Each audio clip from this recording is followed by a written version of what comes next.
in this episode, there are spoilers for the movie Won't You Be My Neighbor, a documentary about Fred Rogers.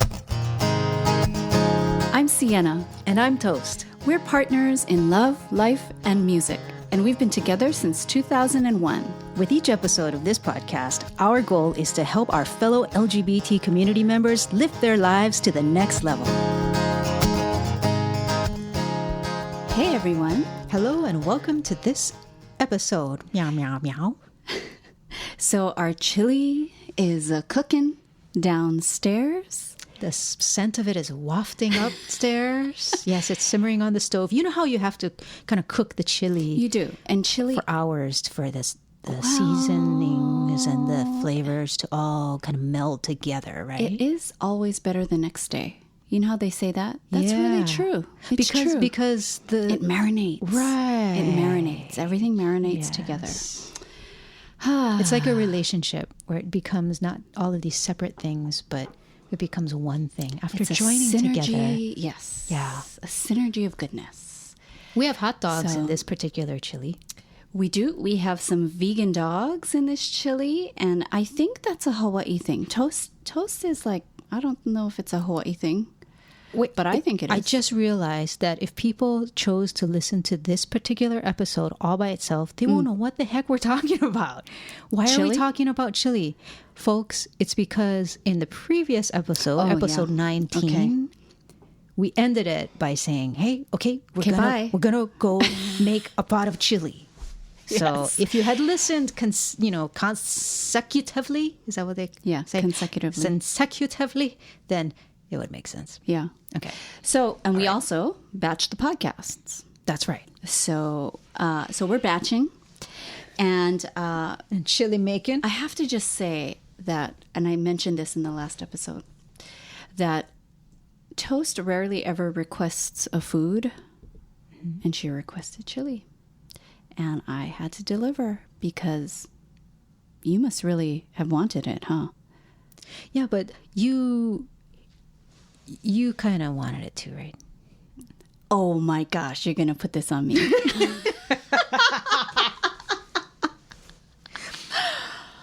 No, was I under the wrong impression? That I wanted chili? Did you not get excited at all when I said? Well, I got excited because chili is one of my favorite foods. It is. Right, I know. It is actually one of my favorite foods. Yeah. But, and I guess because of that, I'm always the one just initiating making it. I see. And so when you popped up and said, oh, I wish we had chili. Then your eyes go. Okay. And then you brought that up again later. And then you brought it up again later. And I'm like, I guess that's really a craving. Wow, I was really into, huh? Yeah. So, well, it worked. Anyways, yeah, it worked. And just to let you guys know, there are so many shortcuts to making yummy foods. So don't feel like you have to make everything from complete scratch. And this chili that I make has a lot of good stuff that you put together yourself. So it's like putting all your different spices together. You saw the spices, right, Toast? Mm-hmm. And then, but it also relies on a few packets of chili seasoning. And nowadays, it's not full of crap. Whereas the seasonings before, MSG, full of all kinds kind of of stuff. crappy stuff. So now they have a great brand called Simply Organic, and that's a great spice packet. So take shortcuts where you can. Yeah. And you can still have the pleasure of cooking from scratch. You really can. In quotes, right? In air quotes, from the scratch. But, okay, but you did say that we had vegan hot dogs in there, which might sound really gross to people. I think people are turned off by hot dogs in general. Well, especially vegetarian people, unless they're vegetarian hot dogs, right? They do have vegan hot dogs, which is what these are, because we do not eat animal meats. Right. Generally. Sometimes I eat fish, though. Right. Sometimes I do eat fish. But Is it weird to put hot dogs in chili? I think that's a Hawaii thing. Okay. That's what we were bringing up in the beginning. Okay. I think it's a Hawaii thing. People can let us know. And people can let us know that. But we do know that chili and rice is a Hawaii thing. Yes. Chili I was pretty... with white rice. Yes. The chili and the cornbread thing, never got it. Don't understand it. Me neither. Chili on a baked potato, totally don't get that one. It's a little creepy to me. So I'm fine with my rice. Anyways, I don't know. We just talked a lot about that. I think because we can smell it. So why don't we move on and give our quick shout out to Anais Ninette. Isn't that so pretty? Yes. Gosh, if that is whether it's just your handle or your birth name, it is very beautiful. So great job either way. So we received a review from her, and it says, shall I read it or did you want to read it? Oh, yeah, I'll read it. Okay. It's titled, Amazing to Have You Back. And she writes, these two were essential to my coming out process 8+ years ago. Aww. Warm, funny, and kind. Thank you for being in my ears on my daily walking commute. Aww. I love this review, especially because she's from the UK. Yes. Or, she's there now. I wish I could have done it in a British accent, but I'm not good at that. That is someplace I want to visit. Me too. I really want to visit. Yes. So, and we have some fun Instagram friends who are from there. Ah. Yeah. The wonders of social media. Who love cats and everything. Anyways, okay, so please, we would love to send you a little goodie. If you'd like to reach out to us and just email us or comment. She could comment, right? Comment on this episode. Reach out to us. However you want to reach out to us. We would love to send you a little goodie in the mail for leaving a review. Thanks. And now, we just want to say that it's a beautiful day in the neighborhood. A beautiful day in the neighborhood. That's all I know. You know more. Yeah, I do, but... Oh, come on! Oh, my gosh. I was so impressed that you knew it.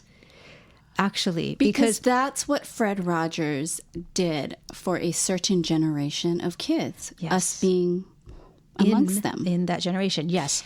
So I, Toast here... Wait, we should say there's spoilers. We told them at the very beginning there are spoilers, but we're telling them again right now. This is where the spoilers start. So this is our thoughts and stuff after seeing this amazing documentary movie called Won't You Be My Neighbor? It's about the work of Fred Rogers and his TV show for kids called Mr. Rogers' Neighborhood, which you probably have heard of. My mother told me that whenever I was getting fussy or grumpy as a little kid, all she had to do was say, Mr. Rogers is coming on TV pretty soon. And then I would shut up and go and sit down in front of the TV and just wait. Aww. Yeah. And was the TV off? I don't even remember. I also heard from my parents that whenever, I think what was it, Sesame Street made the announcement that the Cookie Monster was going to be coming up, that I would run out of the room because I was afraid of monsters. But I don't remember that either. So funny. Oh my gosh. But yeah, so going to see this movie was such a treat. It affected me in a broader, deeper way than I expected. Yeah. I mean, and then preparing for this episode, right? We just Googled, right? The movie, and so we could kind of refresh our memories of it. And the trailer starts playing, and it's like, oh, I start crying again. There's something about it. I don't know if it's the current climate that we're in right now, the current cultural and political nastiness that's been going on for years that makes it so refreshing and so comforting. Well, I'll tell you what you tell me was what. moving Tell me what. to me. Okay. And maybe this is how you felt as well. Okay.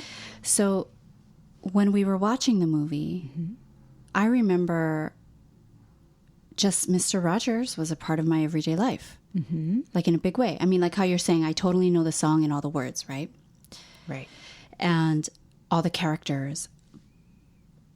But now being older and watching this documentary, at the time, of course, I hadn't appreciated all of what Fred Rogers stood for.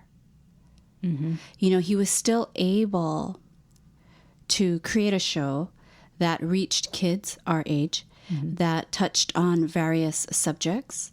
But I didn't have a memory necessarily of like, wow, he talked about death. This right one was there. on death, and this one, you know, he didn't. I don't have that memory. Me neither. But I'm certain that being watchers of that program affected who we became.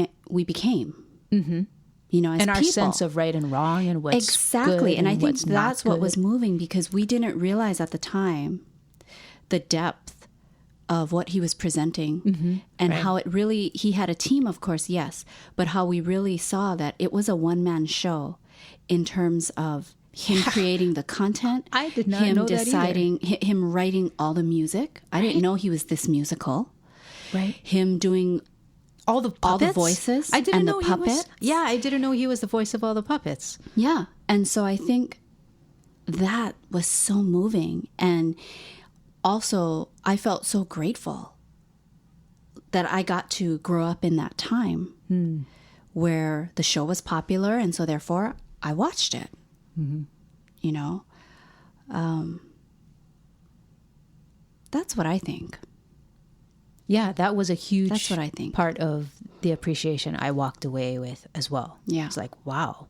Oh, man. Just didn't realize, you know? Right. And then it's like, what? Oh my gosh. Yeah. And so if any of our listeners used to watch Mr. Rogers, this documentary is a must see. Yeah. If you want to, especially also if you need If you need to cry. If you need to cry, and if you need if you need to feel again. jar of medicine to help recover your faith in the goodness of the human heart. Yeah, it was so good.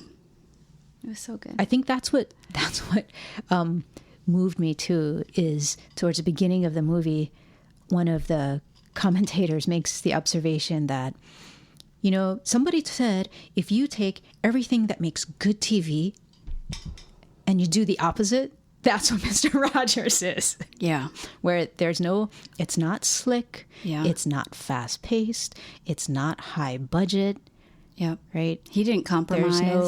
There's no He didn't sell catchy out. hooks in his songs. His songs, the melodies of the songs are actually pretty complex.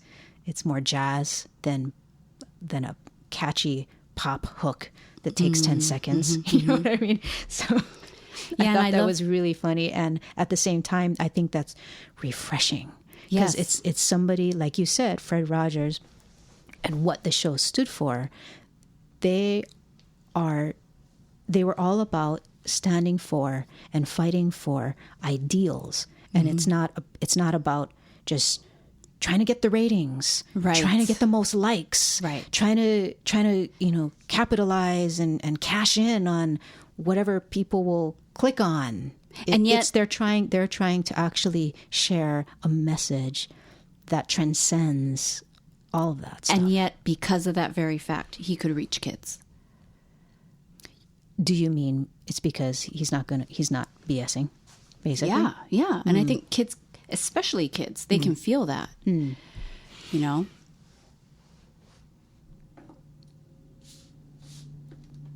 You don't think so? No, you're so quiet. No, you're sorry, like, sorry. I'm like, No, I think kids kind of feel that. Kids and animals. Well, okay. So what I wanted to say while you were talking about all of that is, I especially love.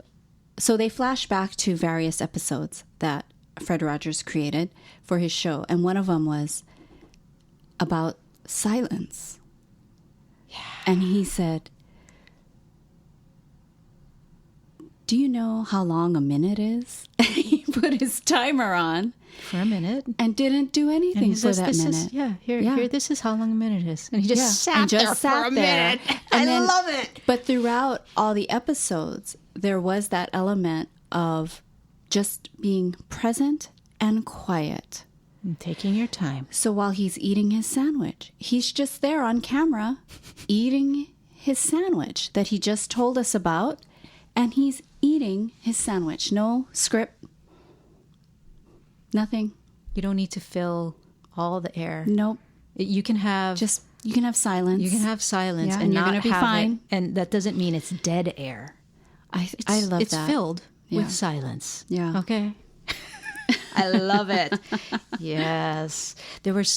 And I was really struck by, oh my gosh, that's right. Daniel Tiger, the puppet Daniel Tiger. I was like, I'd forgotten about Daniel Tiger and Henrietta Pussycat, the meow, meow, meow, meow, meow, meow. She was so cute. I had forgotten about her and the king. And all of these characters. I was going, oh my gosh, I totally forgot all about this stuff. But a part of me didn't forget, obviously. Because when it comes on the screen, you're just going, so my God, I'm 5 years old again. I know. Don't you want a Daniel Tiger? Yes. So cute. I know, it was so great. And they even had actors that played I remember the delivery man and the police officer. Right. Officer Clemens, that story really was an eye-opener too. Yeah. Because apparently at that time, there was still huge controversy over segregation. Yep. In things like swimming pools. And Fred Rogers made it a point to write a script where he's just cooling off in this little pool, and here comes Officer Clemens walking down the street, and he invites Officer Clemens, who happens to be African American, to come and cool off in the pool too. Yeah. And that was huge back then. Huge. Yeah. So pretty incredible. And I'm sure we saw those episodes and we didn't realize what was really happening. The cultural significance of it. Yeah. Oh, and it turns out, on top of all of this, so the actor who played Officer Clemens, his name is Francois Clemens. Am I saying this right? What's his name? Officer Clemens, the character's name? Yeah, no, I don't think it was Officer Clemens, but here, I'll find out. Okay, you find out and I'll keep going. But this actor was the very first African American to have a recurring role on children's television. And he started that role in 1968. So I thought that was pretty neat. So amazing. Yeah. Yep. Oh, no. That was also his name in the episode as well. Okay, cool. Yep. I thought so, and then I was like, wait, is that right? Okay. So I guess, cool. He just used his real name. Yeah, just like Mr. Rogers, Clemens. Right? Yeah. Fred Rogers. That's him. Yeah. And then also, too, I think this is a big spoiler, so I hope you guys are cool with that.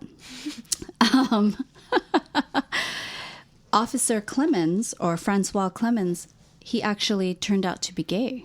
Yeah, he was a gay guy. Not turned out, but he was a gay gay guy. He kept with it hidden. With a great voice. With a beautiful singing voice. And in fact, I read that's how Mr. Rogers found him. How Fred Rogers, became aware of him. He heard him singing in church and was like, oh my gosh, this guy's fantastic.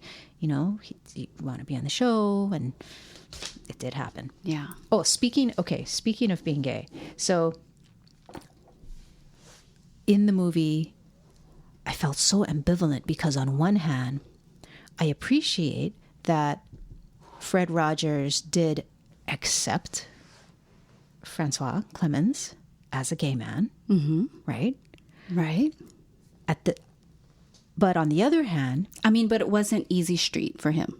exactly. That's what I mean. Is on the other hand, Fred Rogers was also very upfront with Francois and let him know that you can't just go to gay bars. Right. Because people will recognize you. Yeah. And that's not a good thing for us and the show. And that was just what the culture was at that time. Yeah. And I think what's interesting, though, is that so much of our influences when we're raised can help to dictate who we are, who we become, right? Right. So Mr. Rogers yet somehow was able to be so progressive in so many ways, and yet with gay stuff, that's where his line was. Right. You know, he could do as much as invite an African American to come and accept him in private swimming pool. You know, share. Right. It's like it was like the military was for a long time. Don't ask, don't tell. It's like you'll be okay as long as you don't show it in public. But what was beautiful is that he did come around. So it wasn't like he, because remember that scene where he and his wife actually did have a lot of gay friends. Do you remember? And they had a lot of parties and had a lot of gay friends. And Francois Clemens became one of those friends on that level. And so he did come around, you know. Yes, he evolved. So he did, yeah. Just like all of us. We're not all perfect, and he certainly wasn't. And, and also, he was a pastor. Right, he was a reverend. Which I think, you know, probably set the tone for his disapproval of gay people. Or his public disapproval, at least. What had to be public. Yeah. Yeah. But you know what? Like you said, all of this speaks to the progress that we are all making as individuals, as a society, as humanity. We're not all he rocks. perfect. I think he rocks. And yes, and Mr. all Rogers of us rocks. Mr. Rogers is badass, man. And you don't realize how much until you watch this documentary. He was so badass that people thought that maybe he was gay. Which I thought that's telling too. It's like, this guy, Fred Rogers, he is so loving and he's so accepting and nurturing. And had nice sweaters. And he has Argyle indoor shoes. And he is so... His house is neat. He makes sandwiches. He has pet fish. And he's so loving that... He must be gay.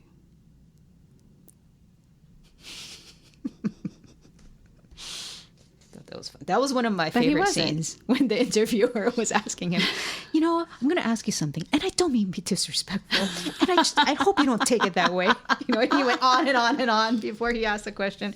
That was hilarious.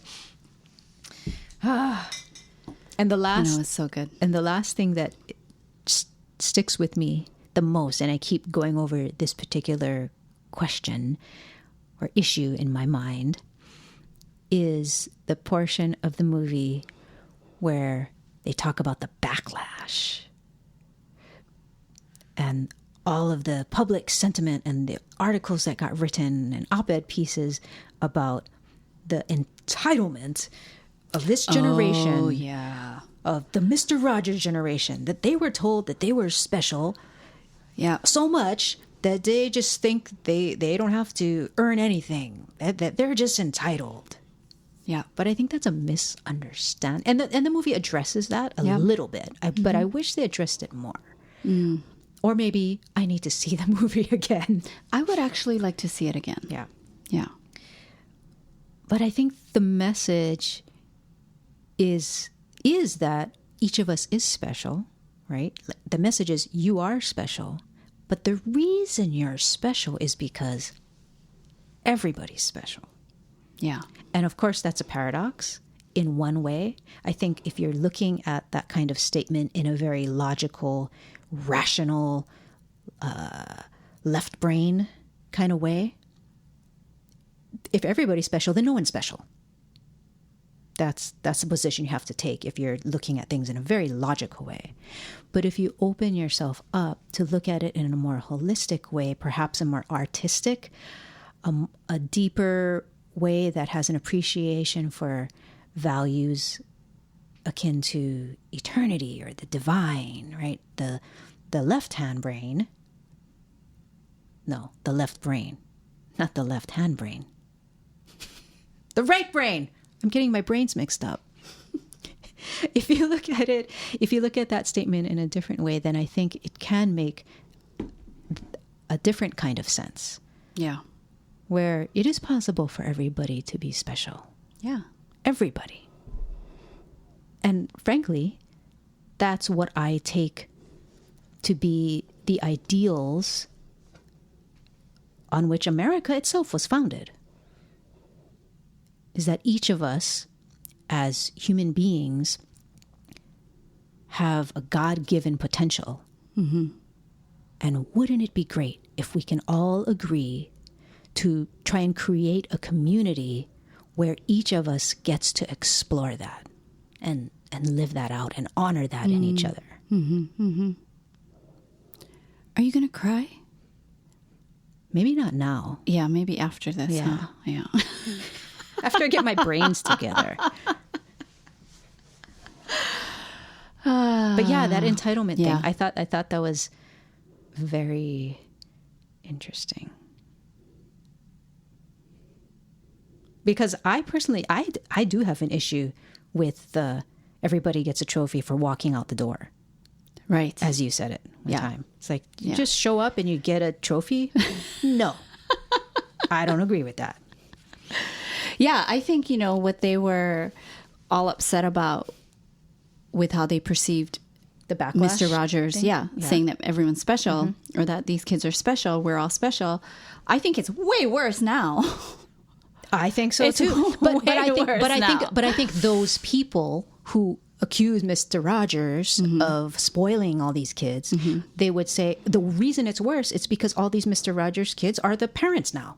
And they're, they grew up with this idea of like you just show up and you get a ribbon.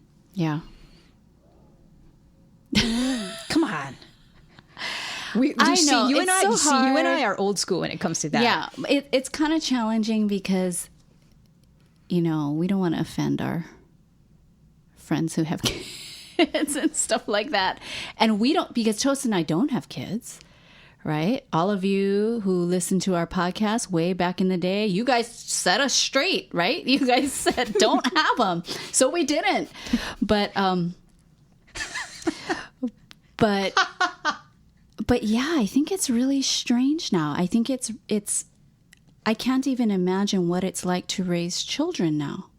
Because even if you wanted to do it another way, if the general mentality is to give your kids ribbons as just for walking out the door, and that's the general climate and mentality and how the school is, how do you do differently? Yeah, that's a tough current to swim against. Yeah, and then yet, is homeschooling right?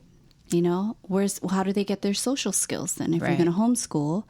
Right. I'm sure there are other options, but it must be very challenging to raise kids now. Not to mention the politics and how you have to explain that there's a difference between an honorable office and the person who holds an office. Okay, we're going to end this episode right now because we're getting very political. That's all you wanted to say about Mr. Rogers? That was my list. I've gone through my list. Okay. Yes. Well, you guys, go see the movie. It's going to mean so much to you, especially if you used to watch the show. It really, go support it. Yeah. It really is a badass movie. In the most subversive way possible, it is badass. Don't you think? Yeah, it is. I mean, talk about going against the current. Yeah. For a good cause. Okay. I mean, doesn't it make you think of your literal neighbors? And that we should all make a better effort to know our neighbors who surround, the people that surround our current home, people across the street, people behind us, people on the sides of you. The people that you live life with. Yeah. Yeah. We don't know our neighbors. So let's all go out and make sure that we know our neighbors and be good neighbors. Yeah. That's a good thing. All right. So with that, we are saying goodbye. It's almost chili eating time. And thanks for listening. We really appreciate you guys. As always, if you'd like to stay in touch, we hope you do. Please look us up on Instagram and go to cnntoast.com. And leave us a review. Oh, yeah. On leave iTunes? us a review on iTunes. We would love Just that. like Anais Nanette. Yes. And sign up for our email and all of that good stuff. All right. Okay. All right. All the links are in the show notes. So until next time, this is Sienna. And this is Toast, telling you to love life, live free, and love your neighbor.